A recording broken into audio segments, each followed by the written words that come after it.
Welcome to another edition of Around with Randall, your weekly podcast on making your nonprofit more effective for your community. And here is your host, the CEO and founder of Hallett Philanthropy, Randall Hallett. I'm honored that you would take a few moments of your day to join me, Randall, on this edition of Around with Randall.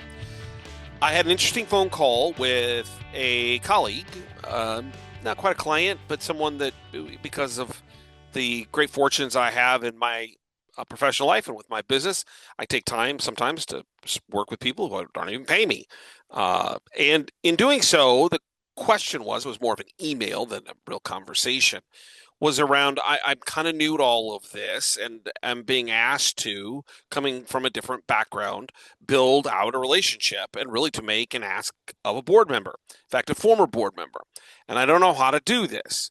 And in that initial discussion in terms of setting up a meeting with that former board member, the board member said something to the effect of, I've really never been formally asked for support, which really concerned this particular individual. And it should stop all of us in our tracks to think about a board member, former board member, saying, hey, I've never really been asked. And then in this particular case, one step probably to the maybe even stopping more quickly, a little more trouble or problematic, is it was actually this former board member's son who has taken over the family business that has said, I think mom and dad might be interested, but nobody's ever really talked to them at that kind of level. We spend an awful lot of time in our profession talking about donor acquisition, donor retention, and donor engagement. But we probably, and this is going to mirror many of the different iterations of the podcast that I've done, 300 plus of them at different times, is we don't spend enough time talking about a basic reality that most of our donors, the ones that are consistent, the ones who give more than one-time gifts, are more likely than we realize to give more if we actually, keyword, invited them into this conversation. How many donors do you have in your portfolio? Do we have in our organizations that we've never really spent the time to build out that invitation? And that's really what my response was back to this particular individual, is that you might have needs, but have you figured out what they want to do? What's their priority? Why did they join the board? Why have they given for years? Things of this nature. Today, I want to jump into the really tactical, really specific around this kind of melding of cultivation into solicitation. And not to speed it up, but to do it better. And I think this is where I probably should spend more of my time writing, is that we need to get better at it. Because it's at this moment that if we do this right over 1, 2, 3, 5, 7 meetings and build trust, what you're going to find is your donors, the ones that are giving to you now, the ones that you should be focusing on, the ones that are your highest priority, will give you more if you just do a few things. And today, at the end, 6 tactical things to kind of help you think about how do you do that in a meaningful way. Let's start at the top, as we always do. We'll work our way down. The bigger problem is really kind of getting ready for the ask in the proper way, or maybe even avoiding it. In the email that I received from my friend and colleague, there was an apprehension. She's new to all of this. Well, I don't know if I can ask them. And that's why I framed my email around, well, I'm not even sure you're ready to ask, but if you do this correctly, you really don't have to. There is a sense of fear of rejection. You can listen to a specific Hallett Around with Randall podcast on that, around making the relationship maybe uncomfortable, which is why I formally recommend board members don't ask for gifts unless it's a unique situation, because they're uncomfortable. They're going to ask for too little. There's a fear of hearing no. There's maybe being of self-interest, particularly not necessarily of individual, but the organization wanting things that maybe not engaging the community leaders, philanthropists where they are, and that it damages, possibly fear of at least damaging future opportunities. What we end up with then is actual measurable outcomes when we do this wrong. We actually get into more visits without movement.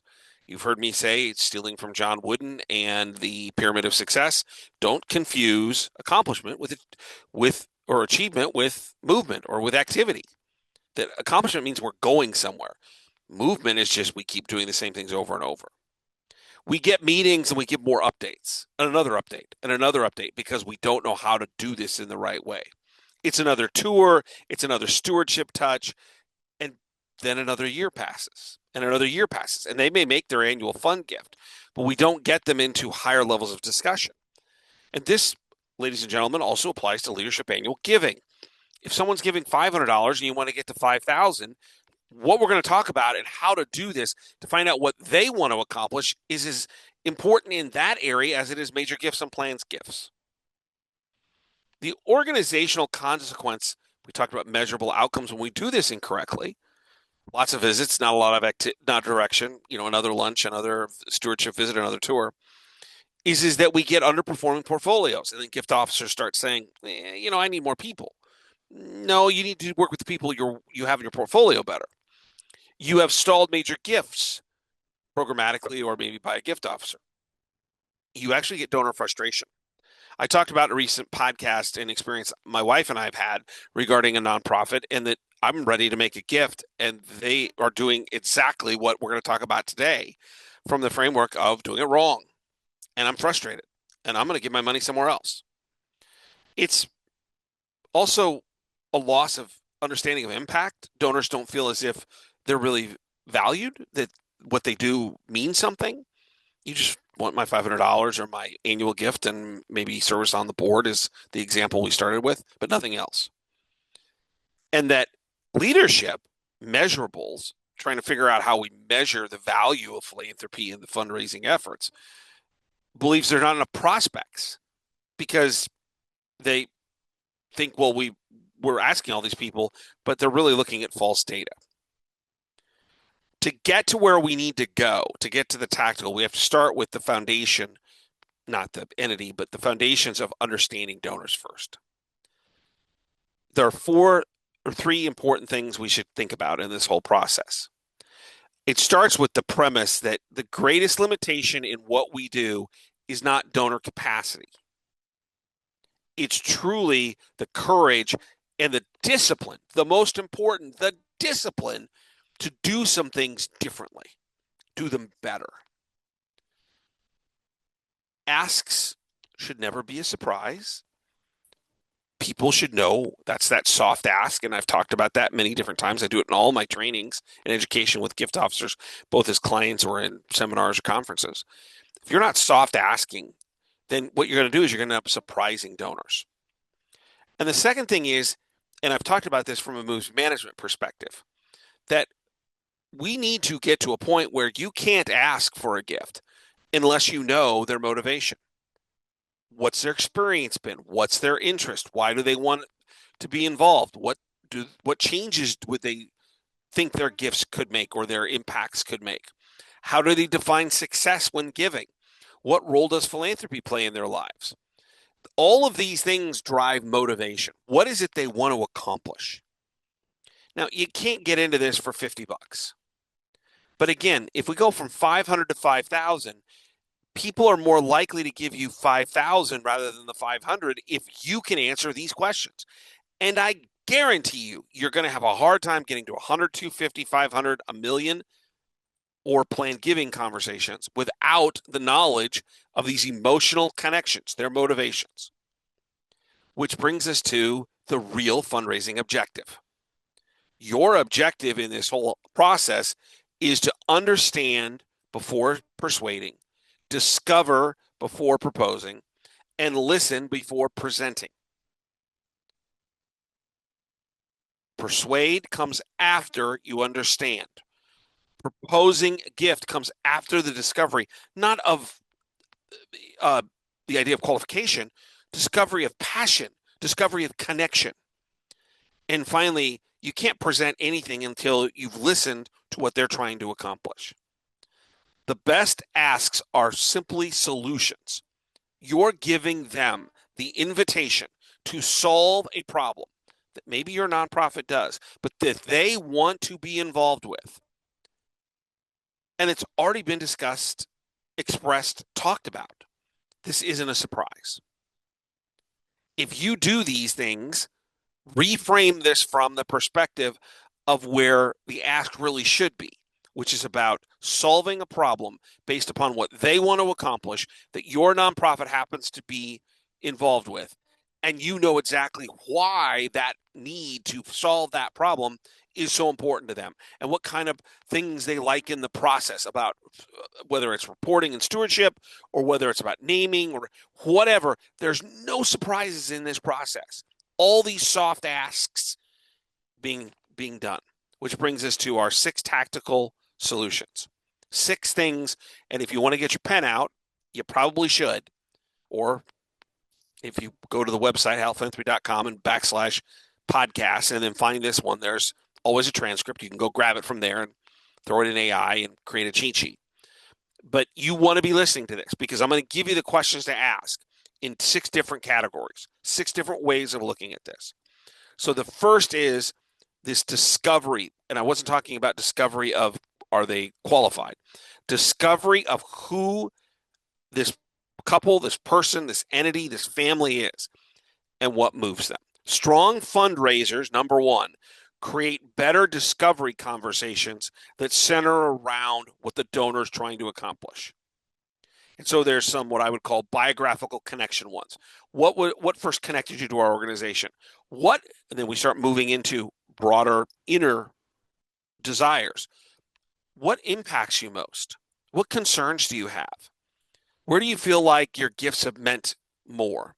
When have you been proud of them? What would you like your philanthropy to say about you?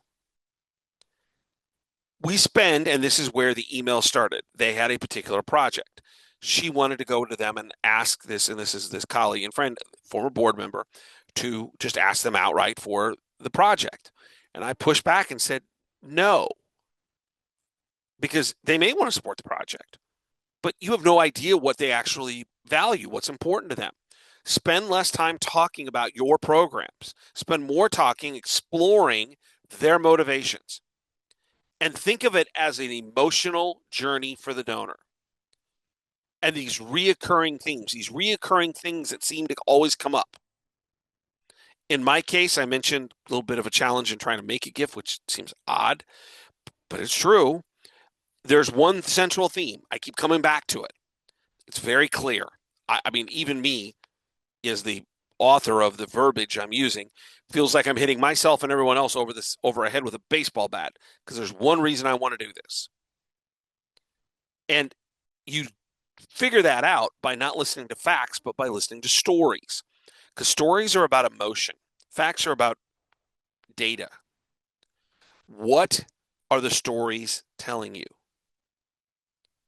Think about discovery, not again about qualification, but about figuring out what moves them.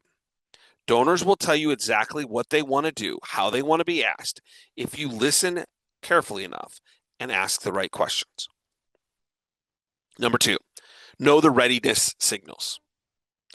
Many donors tell us that they've been ready a long time before we realize it. They ask really simple questions, or they come up in simple ways, and we fail to recognize them as openings to engage at a much higher, more specific level. To ask, to engage. How can I help? What are your biggest needs? What are you working on now? Who else is supporting this? How much would it take to do this? I've always been interested in this area. We need to stop treating these comments, these indicators, these directional verbiage that they're telling you exactly what they want as casual conversation. And you need to move these conversations forward. But here becomes the key. This is why it's step 2. You can't do these recognition moments when they say these things unless you know what moves them. Because you're not going to put something in front of them unless you're lucky that moves them until you listen and ask the questions about what does move them. Then you might even reposition a project that is exactly the same project, but fits within what they're trying to do, and they give you these signs. You have to follow the donor's curiosity when they express it. And that curiosity isn't about, well, I wonder what could happen. It's, how can we make this work? Fundraising opportunities are lost because fundraisers ignore signals that donors are probably closer to the giving conversation than we realize. Number three is that we have to become more comfortable in making recommendations. And I've talked about this a couple different ways recently in the podcast and in writing, that donors have advisors. Donors need and want help most of the time. There's a few that don't. They're more experienced. But they need guidance. They need the idea of how it's going to make the biggest difference. So instead of saying, well, here's our top 5 priorities, or gosh, this is our, only 1 or 2 things that we're trying to do here. Think about the difference in the conversation instead of that by saying things around, if you've done the first part correct, investigated, find out what their passion is, better discovery. And number 2, you're listening for cues. It sounds something like, well, based on your interest in our conversations, I believe there's an opportunity over here that aligns perfectly with what you want to do and what's most important to you. In some ways, we need to narrow the choices. You aren't going to maximize transformational. Again, transformational isn't a number of zeros. What it is where passion meets their gift at the highest possible levels. That you need to narrow their choices because you're not going to get to that transformational on a shotgun. It's going to be a rifle. It's a very narrow shot, which means you need to connect the opportunities to the donor's interests. You may reposition something. You may be building a new ED, as an example, or in a university, a whole new business school. Doesn't make a difference. If they say that they love capital projects because they show the vibrancy of the institution or the organization, then it's bricks and mortar. If they say something around access, meaning that the business school is going to provide more opportunities for kids or students who don't have as many options, or the ED provides better service for those who aren't insured, so they're interested in helping the community expand its connection to great needs. It's the same ED, but you're going to position it totally differently. And that's why you can come back to, well, these are 5 things. No. Based on what you've told me, we're doing this ED and things you believe in are this. Here's how this connects and why that opportunity fits. And then the guidance on how they can be involved as a leader. Donors often appreciate when you make the right connections, but don't guess at this one. You have to do 1 and 2 first before you ever get to 3. Discovery of passion, listening for cues, then it becomes made into recommendations, which brings us to number 4. Practice. I don't talk about this enough. After 30 years, I'm pretty comfortable. Doesn't mean I get it right all the time, and I certainly can be better. But money doesn't bother me, and asking people for money doesn't bother me. Because, frankly, if I do it well, I'm really not even asking for money. It's an invitation. But I've practiced, and by the way, failed a lot. Think about this. The greatest athletes in the world don't get there by pure luck. They practiced. I watched The Last Dance about Michael Jordan again in the Bulls. And I loved what Roy Williams, former assistant coach at North Carolina, then to Kansas, and then back to North Carolina, but he was an assistant when he coached Michael. And he said that Michael Jordan was the only player he ever could see who could turn it on and off, and he dadgummit never turned it off because he was always practicing. I mean, it probably cost him things like relationships. Musicians practice. My wife's a classically trained musician. She didn't get to be the way she was as just an amazing performer. It was just by guessing. So it was hours and hours, particularly when we were dating and then we were married early on, of her just practicing. I listened to that clarinet constantly. Practice certain things in the ask. How about the transition into the ask? Or asking for a specific thing, or responses to questions, those challenging moments. Being able to explain the value of impact or what it may mean. And then the pause and feeling comfortable just sitting waiting because the old adage, first one to speak loses. There are ways to do this. You can role play it. You can record it. You can bring in a partner who can kind of evaluate it, but you need to become more comfortable. Confidence is quintessential here. If you don't believe in the mission, I'm not speaking to you because you shouldn't be doing what you're doing. I'm talking to people who believe in the mission, want to make a difference, want to help, but there's not the confidence to have the money conversation, which is really no more than just an invitation to make a difference. But that preparation, that practice is what makes all the difference in doing it with a deal of confidence and eloquence and making the donor feel good about it. The fifth is reframing what an ask really is.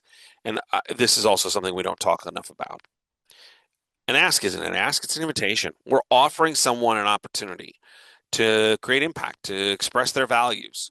And if we've done the first parts right, what we end up with is a conversation about how they can make a difference through our organization, through our mission. But it really focuses on outcomes rather than dollars, and it focuses on their goals rather than needs, what they're trying to accomplish. And that it's the donor's ability to create and complete a choice. Our job is to invite people in. It's their job to decide if it's right. The amount, the cause, the timing. Now, we should pivot and ask questions like, is this the right time? Do we think, was this the right amount? That soft ask again. But my comment to my friend and colleague, all the way back to the original part of this podcast, the former board member said, you're not really even asking them if you do this correctly. You're presenting them an option to do something they want to do anyway. Going to make it easy for them. You're a Sherpa helping them. And then the last thing is that you need to build this idea of solicitation discipline, the relationship building process into the organization, changing your moves management meetings. We're not going to allow you to ask until you can express what the donor's passion is. And by doing that, we'll increase dramatically our conversion rates. And thinking about and asking on a regular basis with individual donors. Next step, when do we want to do this? What's key important to do in doing that next step? Are we comfortable moving forward? Because if one thing I've learned is that for really good gift officers, if they're like, well, I'm not sure, then something's off, which means we probably haven't done the discovery well enough. We need to, in the review of portfolios, and we talk about prospect management, clear written, boost management plans, really push into this idea of next step, next step, next step, based upon the donor's passion, and change the institutional support that comes along with it. Donors don't move because time passes. There is no shot clock on this thing. They move because of intentional action, normally by us, to help them make a decision, even if that decision is no. So 6 things that you can think about from discovery, then moving into the idea of kind of the building in the right discussions and the ability for us to really have, learning those recognition signals. Then it's about getting comfortable. It's about practice. It's about reframing it from the standpoint that we don't actually ask if we do this correctly. We're offering invitations. And then finally into discipline. So we're doing it in all things about focusing on that passion. I haven't been given an opportunity to support the organization at the level I want. Generic terminology from that board member. Which donors do you have that might say that? Which ones have you cultivated too long? Which ones can't figure out the passion of them? What are they trying to say? What are they trying to do? What opportunity has been missed by that? Most donors don't feel a need for perfection. What they need is guidance, and they need leadership. And when we truly understand their passion, their values, and their aspirations, asking is less about asking and all about inviting, having them join us. And to my colleague and friend, this is what I told her. 1 or 2 additional meetings before you ask might quadruple the amount you ask, but also change the conversion of wanting to really build a relationship and find out what they're trying to accomplish, to meet in the middle. And at the end of the day, that's what we're trying to do. It's very technical. Annual giving, leadership annual giving into larger or into major gifts, planned gifts, principal gifts. You got to go do these things. That's how you're going to elevate your philanthropy in meaningful ways. Don't forget to check out the blogs at Hallett Philanthropy, 2 per week. And if you'd like to, you can reach out to me at podcast@hallettphilanthropy.com. My all-time favorite saying, some people make things happen, some people watch things happen, and then there are those who wondered what happened. You're someone who makes things happen. You work in an environment where you're looking for other people just like you. I can't imagine a better way to spend a career And today is a challenge to maybe look at the way in which we develop relationships more effectively. But it's also an affirmation of the amazing work that goes on every day in nonprofits, serving the community, making a difference, changing lives. You're part of that. Lean in a little bit. Take a little bit of a chance. Change what you do. Trust some of these suggestions in this podcast and others. If you've been to one of my classes or in a conference or been a former client or current client, if you'll just trust me a little bit and you just make it about them, those donors, what you're going to do is elevate the impact that you have, being someone who makes things happen, and the nonprofit's ability to make a difference for people in your community who need what you do desperately. I'll look forward to seeing you the next time, right back here on the next edition of Around with Randall. Don't forget, make it a great day.